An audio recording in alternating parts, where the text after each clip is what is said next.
आप सभी दर्शकों को मेरा प्यार भरा नमस्कार। मैं हूं आपके साथ रेशु त्यागी और आप देख रहे हैं हमारा बेहद खास कार्यक्रम अक्षय ऊर्जा। दर्शकों, आप तो जानते ही हैं कि हमारी जिंदगी में ऊर्जा कितनी महत्वपूर्ण भूमिका अदा करती है। चाहे बात गांव के विकास की हो, चाहे बात शहर के विकास की हो या फिर बात हो हमारे देश के विकास की, हर जगह ऊर्जा की जरूरत पड़ती है। आज हम पारंपरिक ऊर्जा को लेकर भी चर्चा करेंगे। इसके साथ ही हम अक्षय ऊर्जा को लेकर भी करेंगे चर्चा। और इस चर्चा में हमारे दो खास मेहमान हमारे साथ जुड़े हुए हैं। सबसे पहले उनकी मुलाकात आपसे कराते हैं। श्री पी.के. सिन्हा जी हैं, सचिव ऊर्जा मंत्रालय। बहुत स्वागत है आपका खास कार्यक्रम में। इसके साथ ही हमारे साथ श्री उपेंद्र त्रिपाठी जी हैं, सचिव नवीन और नवीकरणीय ऊर्जा मंत्रालय। आप दोनों का स्वागत है बेहद खास कार्यक्रम में। तो दर्शकों, ऊर्जा को लेकर हम यहाँ पर चर्चा कर रहे हैं, ऊर्जा की बात कर रहे हैं, इसलिए सबसे पहले हम ऊर्जा से रिलेटेड एक छोटी सी कहानी आपको दिखाना चाहेंगे।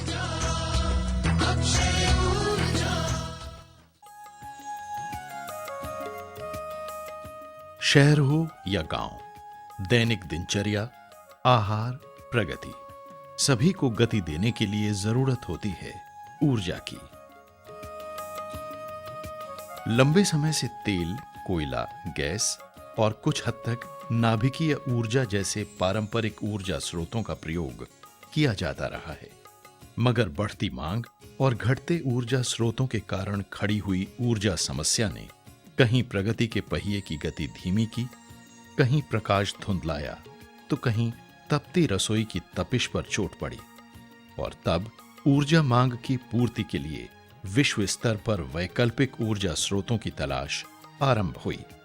सब कुछ पास था, सहज उपलब्ध था, और वो थे प्रकृति की ही देन, प्रकृति की ही गोद में समाये अक्षय ऊर्जा स्रोत, यानी नवीन और नवीकरणीय ऊर्जा संसाधन।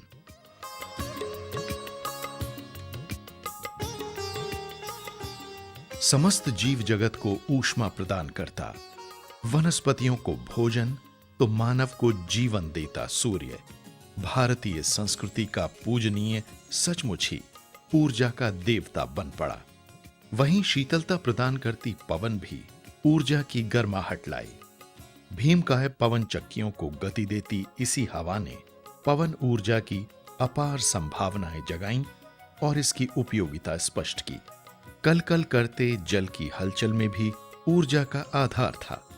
बड़े बड़े जलप्रपात, जल भरी हिलोरें लेती नदियां, यहां तक कि सागर की उठती गिरती लहरों से भी जिज्ञासु मानव ने ऊर्जा चुरा ही ली। सबसे बड़ा धन पशुधन भी ऊर्जा का सहारा बन पड़ा। जहां स्वयं पशु की अपनी शक्ति थी, वहीं गोबर ने गैस प्रदान की, जो पर्यावरण हितैषी ऊर्जा के रूप में सामने आई। ऊर्जा के ये कभी न चुकने वाले अक्षय स्रोत आज जन जन की आवश्यकता बन पड़े हैं।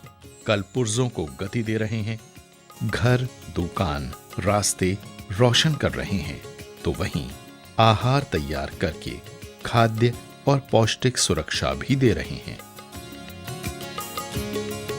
प्रकृति की भेंट ये अक्षय ऊर्जा स्रोत एक बार ही प्रयोग के साधन नहीं है, बल्कि पुनः प्रयोग करके नवीन और नवीकरणीय हो रहे हैं।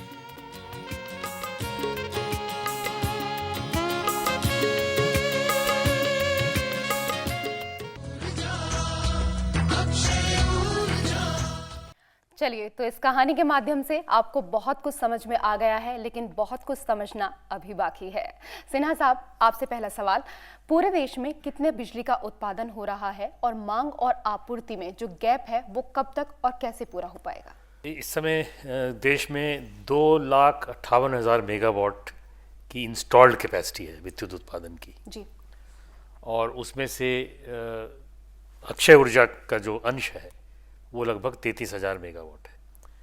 करीब 12-13% का अक्षय ऊर्जा का अंश है हमारी टोटल इंस्टॉल कैपेसिटी में। और अगर विद्युत उत्पादन में हम अंश देखें तो वो कम होता है, 6% करीब है, क्योंकि जो अक्षय ऊर्जा के स्रोत होते हैं उनका PLF प्लांट लोड फैक्टर कम होता है, वो 24 घंटे या 365 दिन काम नहीं कर सकते। जहाँ तक विद्युत shortage, electricity shortage, energy shortage का सवाल है, तो वो इस साल 4% से नीचे आ गई है। जी। पिछले तमाम सालों में वो 8 से 10% के बीच में रही है, लेकिन इस साल हमने देखा चूँकि इंस्टॉल्ड कैपेसिटी हमारी तेज़ी से बढ़ी है, इसलिए ये एनर्जी शॉर्टेज जो है वो घट करके 4% से नीचे आ गई है। और जिस रेट पे हमारा इंस्टॉल्ड कैपेसिटी बढ़ रही है, लगभग 20,000 मेगावाट हम हर साल नई इंस्टॉल्ड कैपेसिटी ऐड करते हैं, तो हमें लगता है कि शीघ्र ही अगले कुछ वर्षों के 2-3-4 वर्षों के अंदर ही हम एनर्जी शॉर्टेज को कम्प्लीटली वाइप आउट कर देंगे। त्रिपाठी जी, आपसे जानना चाहेंगे पारंपरिक ऊर्जा में अक्षय ऊर्जा का योगदान। जो नेशनल क्लाइमेट एक्शन प्लान है उसी में ये एक गोल है कि मिनिमम 15% हमारा एनर्जी मिक्स में आना चाहिए, तो उसी दिशा में हम काम कर रहे हैं कि ये 15% तक हम, ये भी जो 6.9% है, इससे 15% तक कैसे पहुँचे। और ये भी तो एक योगदान है कि जो टोटल पोल्यूशन लोड, जो कार्बन फुटप्रिंट होता है, अगर कोयल यूज़ किया, पेट्रोल या डीजल जो भी फसिल फ्यूल हम यूज़ करते हैं, उसमें काफ़ी खतरनाक साइड इफ़ेक्ट्स होते हैं सोसाइटी में। जो ज़ीरो इफेक्ट जिसको हम बोलते हैं कि, तो जब तक हम क्लीन एनर्जी प्रोड्यूस करते हैं, क्लीन एनर्जी में सोसाइटी में इम्पैक्ट थोड़ा कम होता है, हेल्थ इम्पैक्ट मतलब कुछ नहीं है। और इसलिए वो एक अनुदान है कि हम जितने ज़्यादा क्लीन एनर्जी प्रोड्यूस करेंगे, वो 15% तक अगर जाएंगे तो इसका एनवायरमेंटल इम्पैक्ट काफ़ी होगा, कार्बन प्रोडक्शन कम होगा, हमारा जो नेशनल जो गोल है वो भी हम मीट कर सकते हैं। प्लस ये भी तो एक है, हमारा सोलर देश है, क्योंकि ट्रॉपिकल कंट्री है, यहाँ सोलर काफ़ी है, विंड भी है, तो ये जो नेचुरल एंडाउमेंट है जिसका कॉस्ट कुछ नहीं है, एक बार आप कर दिया तो इनपुट कॉस्ट ज़ीरो है, तो वो करते जाइए। और इस प्रोसेस में भी कुछ इम्पोर्ट कॉस्ट भी बच सकता है, तो ये तो अनुदान है कि इकोनॉमी और एनवायरनमेंट, इसीलिए काफ़ी अनुदान है। सिन्हा साहब, अक्सर हम देखते हैं कि औद्योगिक घराने वहां जाना चाहते हैं जहां बिजली सस्ती हो, लगातार आती हो। ऐसे में राज्य के विकास पर असर जाहिर सी बात है कि स्वाभाविक है।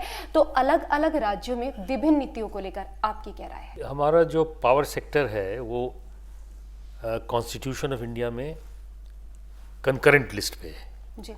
इसका अर्थ ये हुआ कि केंद्र सरकार भी विद्युत के क्षेत्र में काम कर सकती है और राज्य सरकारें भी करती हैं। आज़ादी के बाद 1974 तक केवल राज्य सरकारें के स्टेट इलेक्ट्रिसिटी बोर्ड्स ही विद्युत उत्पादन, जनरेशन, ट्रांसमिशन, डिस्ट्रीब्यूशन का काम कर रहे थे। लेकिन 1974 के बाद सेंट्रल ऑर्गेनाइजेशंस की स्थापना की गई, जैसे एनटीपीसी, एनएचपीसी वगैरह की स्थापना की गई, और केंद्र ने भी अपना सहयोग प्रदान करना शुरू किया ताकि विद्युत उत्पादन देश में जल्दी से हो और जो विद्युत की आपूर्ति में कमी है वो जल्दी से जल्दी ख़त्म हो। जहाँ तक औद्योगिक घरानों की बात की आपने, देखिए जितनी बिजली देश में पैदा होती है उसका लगभग 35%, 34-35% उद्योग द्वारा इस्तेमाल किया जाता है जी। और लगभग 20% एग्रीकल्चर, कृषि द्वारा इस्तेमाल किया जाता है, लगभग 26% डोमेस्टिक हम लोग घरों में इस्तेमाल करते हैं जी।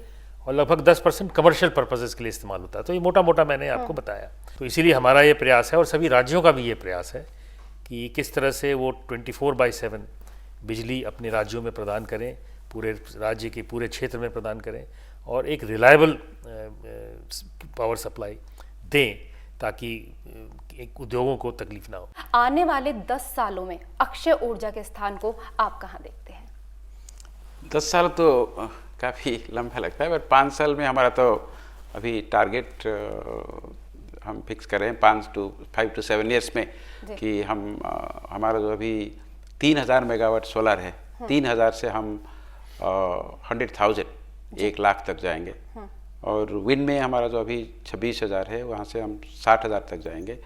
और वैसे हाइड्रो जो स्मॉल हाइड्रो है वहाँ भी 5,000 और बायोमास में भी 5,000, वैसे टोटल 170,000 मेगावाट हम सोच रहे हैं कि 7 साल में करेंगे जी। और वहाँ जाने के लिए तो हमें काफ़ी मतलब दूरी कवर करना पड़ेगा। एक तो इसी में तो कैपिटल चैलेंजेस है कि इतने पैसा कहाँ से आएगा जी। और इसीलिए हम काफ़ी स्टेप्स ले रहे हैं कि बैंक के साथ, वर्ल्ड बैंक के साथ, एशियन डेवलपमेंट बैंक, तो जहाँ से भी फंडिंग हो सकता है वो कोशिश कर रहे हैं। और दूसरा तो लैंड भी एक इश्यू है कि सोलर के लिए तो 1 मेगावाट के लिए 5 एकड़ ज़मीन चाहिए। और बट हम सोच रहे हैं कि अभी कैनल का ऊपर भी सोलर बन सकता है और रोड के साइड पे भी सोलर बन सकता है। वैसे हमारे देश में तो 200,000 स्क्वायर किलोमीटर्स का रेगिस्तान भी है और कोल्ड रेगिस्तान जो कोल्ड डेजर्ट बोलते हैं वो भी काफ़ी है। और वैसे ज़मीन का कोई इतना ये मतलब फंडामेंटल प्रॉब्लम तो नहीं आएगा। इश्यू ऑफ ट्रांजेक्शंस दैट आपने बात 5 साल के टारगेट की यहाँ पर की है, तो टारगेट आपका है 5 साल के अंदर, तो बहुत सारे प्लान भी आपने सोचे होंगे कि ये करना है, कुछ जो दर्शकों के साथ शेयर कर सकें। विन का जो 60,000 है, विन के लिए तो हमारा इतना प्रॉब्लम नहीं है क्योंकि वो डिसेंट्रलाइज है। प्राइवेट लोग मतलब जाके हम कुछ फाइनेंशियल इंसेंटिव देते हैं जिसको बोलते हैं कि GBI जनरेशन बेस्ड इंसेंटिव हम देते हैं। हर यूनिट प्रोड्यूस करने के लिए हम कुछ पैसा देते हैं। वो एक ADA एक्सीलरेटेड डेप्रिसिएशन है जो वो अवेल करते हैं, वो फाइनेंशियल मैकेनिज्म है। 10 साल का टैक्स हॉलीडे है, मतलब जब प्रॉफिट होगा उनका 10 साल के लिए वो टैक्स नहीं देंगे। और अगर कुछ इंपोर्ट उन्होंने किया तो इंपोर्ट के लिए कंसेशनल कस्टम्स ड्यूटी भी है। सरकार ने काफ़ी मतलब फाइनेंशियल हेल्प पॉलिसी में है। और स्टेट गवर्नेंस भी काफ़ी मतलब हेल्प करते हैं, फाइनेंशियल और जो फिजिकल हेल्प करते हैं, टैक्सेशन हेल्प करते हैं। तो इसी पे win moves on its own. Solar के लिए थोड़ा हेल्प चाहिए क्योंकि सोलर में अभी भी जो प्रोड्यूस करें 7 रुपया होता है पर यूनिट, और वैसे ट्रेडिशनल पावर जो कोल बेस्ड है वो 6 रुपये तक आता है, और 5 कहीं 4-5 रुपये भी है। तो ये जो डिफरेंस है वो तो सरकार से वायबिलिटी गैप फंडिंग हो या जनरेशन बेस्ड इंसेंटिव्स हो या सब्सिडी हो, किसी तरह से हमें देना पड़ता है। तो इसीलिए जो 100,000 टारगेट हमारा है, हम इसको 3 विभाग में रखें। एक तो 40,000 मेगावाट हम सोच रहे हैं कि वो जो बिल्डिंग के ऊपर बनाया जाए, जो रूफटॉप बोलते हैं। क्योंकि रूफटॉप तो हम जो बोलते हैं कि इनकम टैक्स फ्री इनकम है, क्योंकि TND लॉस नहीं है, you don't lose 20-25% in transmission. और वो आप रूफटॉप पे प्रोड्यूस हुआ, जनरेशन हुआ, आप ग्रिड पे डाल दिया, खुद यूज किए। और वैसे हम सोच रहे हैं कि सरकारी building, commercial building, industrial buildings, उसी में काफ़ी 5 साल के अंदर 40,000 मेगावाट, और इसीलिए हम 60 सिटी को भी सोलर सिटी बनाए, उसी में आ जाए। और जो दूसरी कैटेगरी हमने किया कि 20,000, उसी में एक नए स्कीम बना रहे हैं। इसमें जो अनएम्प्लॉयड ग्रेजुएट्स है देश में, 20,000 अनएम्प्लॉयड ग्रेजुएट सिलेक्ट करके हम स्टेट में जहाँ जहाँ पावर स्टेशन है और पावर स्टेशन के पास ज़मीन है और पावर स्टेशन में एवैक्यूएशन कैपेसिटी है, वहाँ हर ग्रेजुएट को हम 65 लाख देंगे जी। और वो भी खुद का कुछ इक्विटी डालेंगे और 1 मेगावाट तक उन्होंने देखे। वो state governance will choose the beneficiary, वो खुद चुनेंगे और उनका भी पावर भी वो खरीदेंगे। 25 साल का जो PPA होता है, 25 साल तक पावर खरीदेंगे। तो इसे 40,000 और 20,000 60,000 हो गया। और जो 40,000 है मेगावाट, उसी लिए हमें जो 25 सोलर पार्क बना रहे हैं। सोलर पार्क मतलब जहाँ 500 से 1,000 मेगावाट तक हो सकता है। 11 स्टेट में 16 सोलर पार्क का प्रपोजल आ गया, हम सैंक्शन कर दिए। और वैसे 200 करोड़ भी रिलीज हो गया। इसी साल 500 करोड़ नए प्रधानमंत्री आने के बाद वो नया स्कीम आया था। तीनों नया स्कीम लाए थे। एक तो 1 लाख सोलर पंप्स के लिए स्कीम आया, और कैनल टॉप में 100 करोड़ दिया गया कि कैनल टॉप में भी 100 मेगावाट हम करेंगे। और उसके बाद ये जो 500 करोड़ सोलर पार्क के लिए दिया गया जी। तो जो 1 lakh solar megawatt 1 lakh megawatt हम बता रहे हैं, उसमें 3 डिवीजन मैंने बताया। एक तो 40,000 रूफटॉप है, 20,000 अनएम्प्लॉयड ग्रेजुएट्स के लिए है, सारा भारत में होगा। 40,000 सोलर पार्क में हम लाएंगे। सिन्हा साहब, आपसे यहाँ जानना चाहेंगे, हम बिजली की बात करना चाहेंगे, क्योंकि आजकल ज़्यादातर बिजली उत्पादन कोयले से होता है, लेकिन बिजली संयंत्रों में कई बार होता है कि कोयले की आपूर्ति नहीं हो पाती। अगर आपूर्ति रुक जाए तो ऐसे में आप क्या कदम उठाएंगे? अभी भी हमारी जो उत्पादन है बिजली का, उसमें कोयले का बहुत बड़ा अंश है जी। और कोयले के उत्पादन, ऐसा नहीं होता है कि कोयले के उत्पादन या कोयले की आपूर्ति रुकने की वजह से पावर प्लांट रुक जाए जी। क्योंकि इसकी निरंतर समीक्षा होती रहती है हमारे मंत्रालय द्वारा, कोल मंत्रालय द्वारा, सेंट्रल इलेक्ट्रिसिटी अथॉरिटी द्वारा, कि कितने दिन का कोल स्टॉक है हर पावर प्लांट पे, थर्मल पावर प्लांट पे, उसकी निरंतर समीक्षा होती रहती है जी। और ऐसा बहुत बिरला ही होता है कि कोई पावर प्लांट कोल की आपूर्ति न होने की वजह से रुक जाए जी। ये ज़रूर है कि कई बार कोल स्टॉक जो है क्रिटिकल हो जाता है, सिर्फ 2-3 दिन का ही स्टॉक बचा या 4 दिन का ही स्टॉक बचा, लेकिन फिर हम लोग स्टेप्स लेते हैं और ताकि वहाँ कोयला पहुँच जाए। जो बात अक्षय ऊर्जा के संदर्भ में इम्पॉर्टेंट और रेलेवेंट है वो ये कि जो कोल पे डिपेंडेंस है हमारी विद्युत उत्पादन के लिए, वो कैसे धीरे धीरे रिन्यूएबल एनर्जी के माध्यम से कम हो, अक्षय ऊर्जा के माध्यम से कम हो जी। और जैसा कि मैं देख रहा हूँ और समझ जिस तरह से जो ट्रेंड है हमारे सामने और जो कार्यक्रम भारत सरकार ने और आपके मंत्रालय ने बनाए हैं, उसके हिसाब से मैं देख रहा हूँ कि अगले 5 साल में, अगले 10 साल में वो जो कोल पे डिपेंडेंस है वो धीरे धीरे कम होगा। और रिन्यूएबल एनर्जी जो है उसका जनरेशन, उसका जो अंश है एनर्जी मिक्स में, वो धीरे धीरे बढ़ेगा और वही कदम सही दिशा में भी है। चलिए त्रिपाठी जी, हमारा देश आज अक्षय ऊर्जा में 5वीं पोजीशन पर है। फर्स्ट पोजीशन पर कैसे आएगा, क्या योजना है आपकी? First we all wish that it comes to number 1 and उसी दिशा में हम काम कर रहे हैं। अगर 160,000 मेगावाट हम 5-7 साल में ले आ सकते हैं, ये तो ज़रूर हमें थर्ड या सेकंड पोजीशन पे ले जाएगा। क्योंकि चाइना में भी काफ़ी कर रहे हैं। ये तो आज मुझे बताया गया कि चाइना में तो वो अफ्रीका में जो डेजर्ट है या लैटिन अमेरिका में जो डेजर्ट है और चाइना में जो डेजर्ट है, वो सब डेजर्ट में डेवलप करके एक वर्ल्ड ग्रिड के लिए प्लान कर रहे हैं। हम तो अभी हमारा तो 200,000 किलोमीटर का डेजर्ट है, वो हमारे खुद का डेजर्ट हम यूज़ नहीं किए। तो बट अगर हम हमारा जो अभी टारगेट है वो अचीव कर लिए, हमें डेफिनेटली नंबर 1 होने के लिए मदद मिलेगा और नंबर 1 होने के लिए हमारा कोशिश भी जारी है।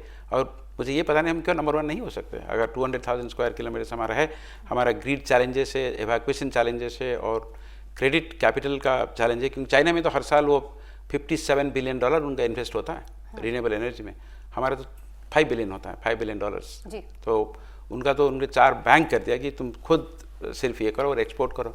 उतना तो हमारा अभी तक है ना। हमारे तो अभी मैन्युफैक्चरिंग मेक इन इंडिया जो स्टार्ट हुआ, उसी में हम मैन्युफैक्चरिंग स्ट्रेंथन करने के लिए कोशिश कर रहे हैं। अभी तक जो मैन्युफैक्चरिंग इंडस्ट्री हमारा सोलार में था, वो इतना एस्टैब्लिश्ड हो नहीं पाए। अभी हम उनको मतलब डिफरेंट हेल्प देने के लिए कोशिश कर रहे हैं। और कहा भी जाता है कि कोशिश करने वालों की कभी हार नहीं होती है और ये कोशिश जो है तो वो निरंतर जारी रहेगी। सिन्हा साहब, हर गांव हो रोशन, किसान हो संपन्न, रुके शहरों की तरफ पलायन, इसके लिए उठाने क्या जा रहे हैं आप कदम? यानी कि कुल मिलाकर आपकी प्रस्तावित योजना क्या कुछ है? देखिए, हमारी तो योजना मुख्य रूप से एक ही होती है कि पूरे देश में 24 घंटे रिलायबल बिजली आए और हर हाउस होल्ड में, हर घर में वो 24 घंटे बिजली मिले। उसके लिए अभी भी अगर आप आंकड़ों में अगर हम जाएं तो अभी भी लगभग 20,000 गांव ऐसे हैं देश में जो अनइलेक्ट्रिफाइड हैं, जहां अभी बिजली के तार पहुंचे नहीं हैं। और लगभग इसी प्रकार से कई ऐसे हाउस होल्ड्स हैं देश में जहां अभी बिजली अगर तार पहुंचे भी हैं तो या तो तार पहुंचे नहीं, या अगर तार पहुंचे भी हैं तो घर तक बिजली कनेक्शन नहीं गया है जी। तो हमें सबसे पहले इसको टैकल करना है। अगर हमारा जो मुख्य उद्देश्य है 24 घंटे पूरे देश में बिजली देने का, तो सबसे पहले जो अनइलेक्ट्रिफाइड विलेजेस हैं और जो अनकनेक्टेड हाउस होल्ड्स हैं, सबसे पहले उनको देना है, उनको कनेक्ट करना है, उनको बिजली कनेक्शन देना है। और उसके बाद ये इंश्योर करना है कि इतनी बिजली हमारे देश में पैदा हो कि हम इन सभी कनेक्टेड विलेजेस को, कनेक्टेड हाउस होल्ड्स को 24 घंटे रिलायबल पावर दे सकें। चलिए, तो हम तो यहाँ पर यही कहेंगे कि दिन हो या रात, बिजली हो हमेशा आपके साथ, और ऐसे में जो वादा है वो जल्द ही पूरा होगा आप सभी लोगों से। त्रिपाठी जी, अक्षय ऊर्जा के लिए लोगों को किस तरह से ट्रेन किया जा रहा है, किस तरह से जानकारी उनको दी जा रही है? अक्षय ऊर्जा के लिए हम तो अभी जो कि हम एक प्लान कर रहे हैं, जो स्टेट से जो सोलर मतलब जो नोडल एजेंसी हर स्टेट में एक है, उन्हीं के थ्रू काफ़ी ट्रेनिंग प्रोग्राम्स है और काफ़ी लिटरेचर पब्लिश करते हैं। वो भी ऐसे प्रोग्राम करते हैं लोगों को अवेयरनेस देने के लिए कि ये सोलर एनर्जी क्या होता है, विंड एनर्जी क्या होता है, इसमें क्या बेनिफिट्स है। और वैसे हमारा जो इंसेंटिव स्कीम्स है, जो हम 30% सब्सिडी देते हैं रूफटॉप के लिए और सोलर लाइट के लिए, सोलर पंप के लिए, उसी में वो लोगों को काफ़ी मतलब इन्फॉर्मेशन पहुँचती है। अभी हम एक नए स्कीम भी हम सोचे कि वो हम जिसको सौरमित्र बोलते हैं, कि सूर्य मित्र। सूर्य मित्र में ऐसे कि पूरे देश में हम 50,000 जो ITI स्टूडेंट्स है और जो पॉलिटेक्निक स्टूडेंट्स है, उनको आइडेंटिफाई करके हम उनको 6 महीने के लिए ट्रेनिंग देने के लिए अभी स्टेप्स ले रहे हैं। तो 1 साल के अंदर अगर हम 50,000 वैसे सूर्य मित्र जो बोलते हैं, फ्रेंड्स ऑफ सन, उनको अगर ट्रेनिंग दे दिए, वो भी जैसे इंश्योरेंस एजेंट होते हैं, वो 2 काम करें। एक तो मैकेनिक का काम करेंगे, ग्राउंड लेवल पे जो प्रॉब्लम हो सॉर्ट आउट कर सकते हैं। सपोज आपके रूफटॉप है, आप कोई प्रॉब्लम है तो आपको बुला सकते हैं। सोलर लाइट में कुछ प्रॉब्लम है तो आप उनको फ़ोन कर सकते हैं, वो आके रिपेयर करेंगे। उसी के अलावा वो भी घर घर जाके बता सकते हैं कि ये प्रोडक्ट क्या है, कहाँ से खरीदने के लिए मिलता है, इससे फ़ायदा क्या है। तो वही हम अभी सोच के एक नए प्लान भी बना रहे हैं। चलिए, बहुत अच्छी जानकारी आपने हमारे दर्शकों को दी। और आखिरी सवाल सिन्हा साहब आपसे करना चाहूंगी, अक्षय ऊर्जा और पारंपरिक ऊर्जा, दोनों ऊर्जा के समन्वय को आप किस तरह से देखते हैं? दोनों में बहुत समन्वय की ज़रूरत है। ये अच्छा सवाल आपने पूछा। एक तो ये कि जब अक्षय ऊर्जा का उत्पादन बढ़ता है देश में, तो जैसा कि त्रिपाठी जी ने भी बताया कि उसको ग्रिड तक लाने में, उस बिजली को ग्रिड तक लाने में ट्रांसमिशन लाइंस की ज़रूरत पड़ती है। जी। और उन ट्रांसमिशन लाइंस का चूँकि 24 घंटे ऊर्जा के जो अक्षय ऊर्जा के स्रोत हैं वो 24 घंटे नहीं चलते हैं जी। और इसलिए उनका प्लांट लोड फैक्टर कम रहता है। तो उनके लिए जब ट्रांसमिशन लाइंस को प्लान किया जाता है तो उसी हिसाब से प्लान किया जाता है और ये भी किया जाता है कि जो ट्रांसमिशन लाइंस बनाने का जो कॉस्ट है वो अक्षय ऊर्जा के स्रोतों पर ना पड़े, नहीं तो और महंगी होगी, नहीं तो अक्षय ऊर्जा जो बिजली है वो और महंगी होगी। तो हम लोगों ने पूरा व्यापक एक देश के लिए प्लान बनाया है आपके साथ मिलकर के, जिसे ग्रीन एनर्जी कॉरिडोर प्रोजेक्ट के नाम से भी जाना जाता है, जिसके अंतर्गत हम ये सुनिश्चित करेंगे कि देश भर में कहीं भी ऊर्जा स्रोत का उत्पादन हो उसको हम ग्रिड तक लाएंगे और लोगों तक, गांव तक पहुंचाएंगे, शहरों तक, गांव तक पहुंचाएंगे। और दूसरी बात, हमने जो बहुत महत्वपूर्ण कदम उठाए हैं पिछले कुछ दिनों में, हम इलेक्ट्रिसिटी एक्ट 2003 को अमेंड करने जा रहे हैं और उसमें ऑलरेडी बिल जो है, अमेंडमेंट बिल पार्लियामेंट में इंट्रोड्यूस हो चुका है और उसके अंतर्गत कई प्रस्ताव हैं, लेकिन एक बहुत महत्वपूर्ण उसका भाग है अक्षय ऊर्जा को बढ़ावा देने का उन संशोधनों के माध्यम से, एक्ट में संशोधनों के माध्यम से। दो बातें मैं मुख्य रूप से यहाँ पे कहना चाहूँगा। एक तो ये कि हमने उसमें ये प्राविधान किया है जिसे हम रिन्यूएबल जनरेशन ऑब्लिगेशन के नाम से कह रहे हैं, जिसके अंतर्गत आने वाले दिनों में देश में जो भी कोल बेस्ड या lignite based thermal power plant लगाएगा उसको 10% अक्षय ऊर्जा का उत्पादन भी करना होगा, 10% अक्षय ऊर्जा का स्रोत भी लगाना होगा और इन दोनों से जो बिजली बनेगी उनको वो एक बंडल करके, एक साथ जोड़ करके बेच सकता है जी। तो एक तो ये समन्वय की स्थिति बन रही है और इससे हम समझते हैं कि बहुत तेज़ी से बढ़ावा मिलेगा अक्षय ऊर्जा के स्रोतों को। दूसरा प्राविधान जो उसमें हम करने जा रहे हैं कि जिसे जाना जाता है रिन्यूएबल परचेज ऑब्लिगेशन के नाम से, यानी जो हमारी डिस्ट्रीब्यूशन कंपनीज हैं राज्यों में जो बिजली खरीदती हैं और लोगों तक पहुंचाती हैं, उनके लिए भी ये व्यवस्था, एक कानून, नियम बनेगा, ऑलरेडी नियम है कि उन्हें अपना एक अंश, अपने परचेजेस का एक अंश अक्षय ऊर्जा से खरीदना पड़ता है। तो उस अंश को हम बढ़ा रहे हैं और ये भी व्यवस्था कर रहे हैं कि अगर कोई डिस्ट्रीब्यूशन कंपनी अपना अंश जो है वो पूरा नहीं खरीदती है तो उस पर कड़ी पेनल्टी लगेगी। तो इन प्राविधानों के माध्यम से मैं समझता हूँ कि अक्षय ऊर्जा के उत्पादन को बहुत बढ़ावा मिलेगा।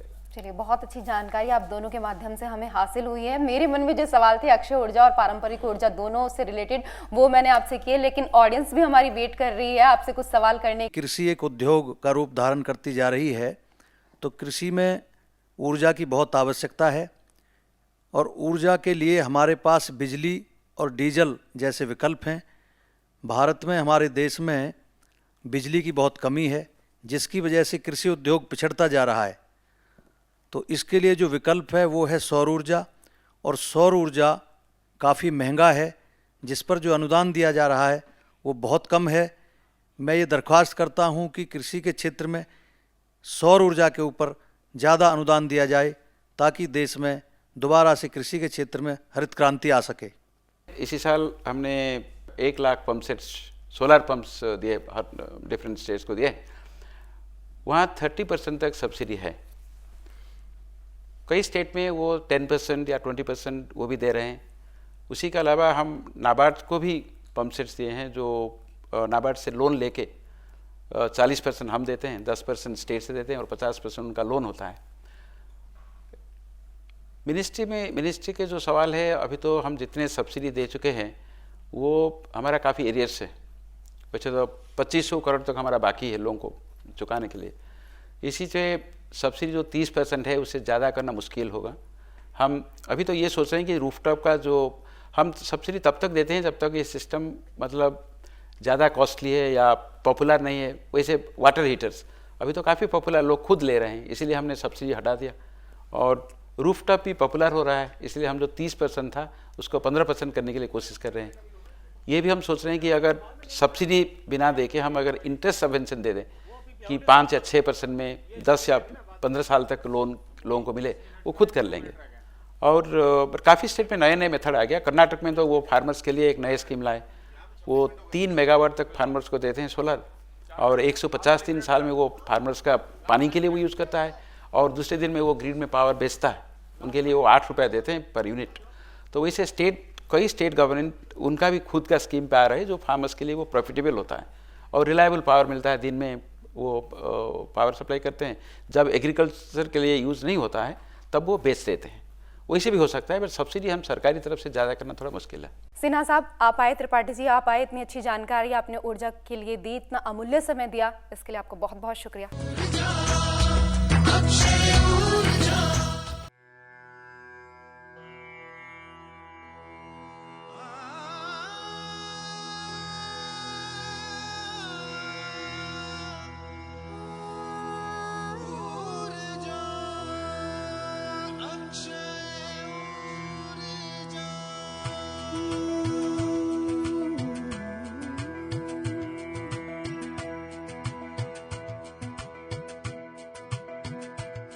सूरज की चमकती तेज किरण,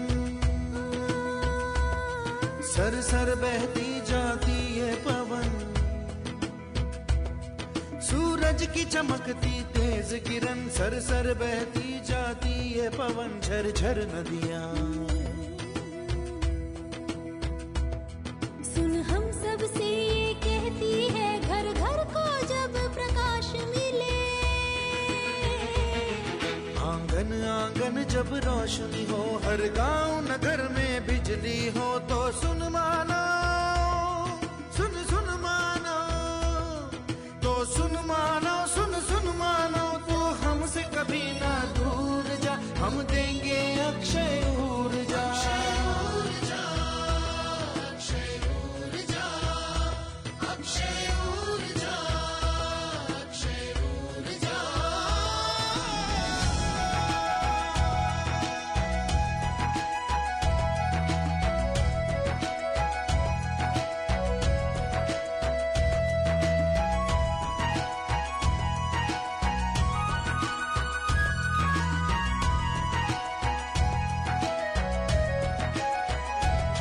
सूरज की किरणें सिमटेंगी दिन में आसानी लाने को, रातों में उजाले भरने को।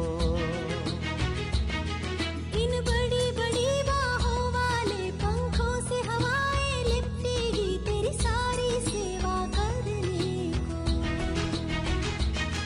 सुन हम सब से ये कहती है हो, तो सुन मानो, तो सुन मानो, तो सुन मानो, सुन सुन मानो, तो हमसे कभी ना दूर जा, हम देंगे अक्षय ऊर्जा।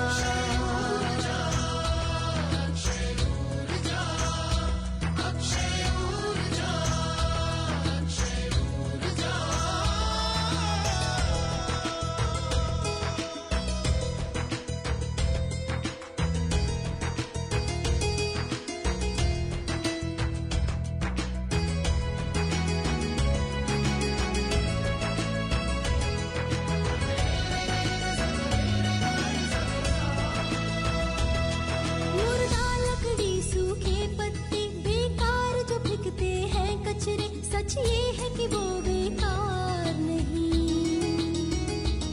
सच ये है कि जिस दिन तुझे कहीं इनका प्रयोग जो आ जाए, इनसे भी तू बिजली पाए। सुन हम सब से ये कहती है हो, तो सुन मानो, सुन सुन मानो, तो सुन मानो, सुन सुन मानो, तो हमसे कभी ना दूर जा, हम देंगे अक्षय ऊर्जा।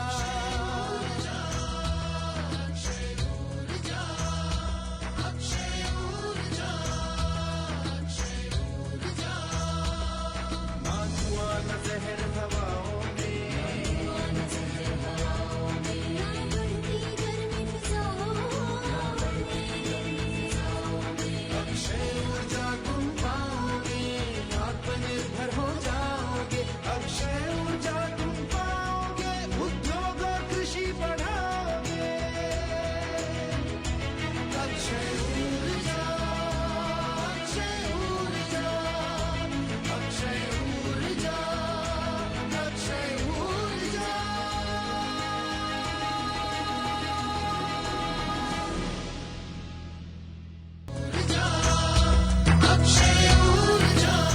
चलिए, तो दर्शकों की जो अभिलाषा थी, दर्शकों के मन में जो प्रश्न थे वो भी पूरे हो चुके हैं और हम तो आपसे यही कहना चाहेंगे, क्योंकि आप हमारे इस कार्यक्रम को देख रहे हैं तो आप चाहते होंगे कि आप भी कुछ ऐसे सवालों का जवाब दे पाएं। तो आज आपके लिए भी एक सवाल है, अक्षय ऊर्जा को लेकर कौन सा मंत्रालय काम कर रहा है? आप अपना जवाब हमें इस पते पर भेज सकते हैं। अक्षय ऊर्जा, कमरा नंबर 622, दूरदर्शन भवन, टावर बी, कोपरनिकस मार्ग, नई दिल्ली 110001। भाई, कंप्यूटर क्रांति का जमाना है। अगर आप करना चाहते हैं हमसे तालमेल तो करिए हमें ईमेल akshayurja@gmail.com पर। इसी के साथ हमारे खास कार्यक्रम अक्षय ऊर्जा में फिलहाल इतना ही, लेकिन जाते जाते करके जाते हैं आपसे वादा कि अगली बार अक्षय ऊर्जा में लेकर आएंगे आपके लिए ढेर सारी सौगात। नमस्कार।